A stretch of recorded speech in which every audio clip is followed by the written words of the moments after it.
Hello mga P! For today's video, ay samahan nyo ako sa isa na naman Get Ready With Me! May pa-change palda nga tayo for today's video.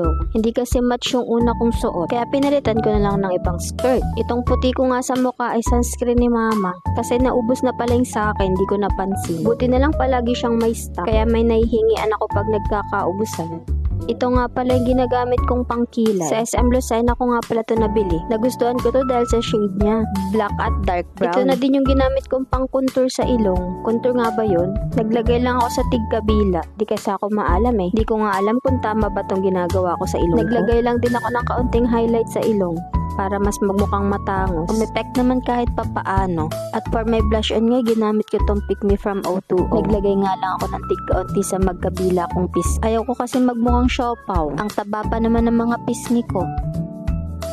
At tulad nga ng dati, nagpulbo lang din ako. Hindi nga kasi ako maalam mag-makeup. Kaya tamang pulbo-pulbo na lang muna. Tamang practice lang din ako. Ito nga naisipan kong magkulot ng nalagay pa ako ng mascara dyan. Naipit nga din ako niyang pangpilik na yan mga B. Talagang struggle is real. At for my lip tint nga ito ang ginamit bago lang to sa akin mga B. Sa tingin ko nga bagay sa akin yung shade nito. At isa pa matte din to. At ang pinakang importante sa cutting ko, sekreto ng magaganda. Nag-hand cream nga din ako for today's video. Feeling endorser yarn, dry nga yung balat ko kaya ako nag-hand cream. Sinuklay ko nga lang din yung buhok ko at din ako nagkulot kasi wala na akong time. Ikaw ba naman tanghaliin ang gising?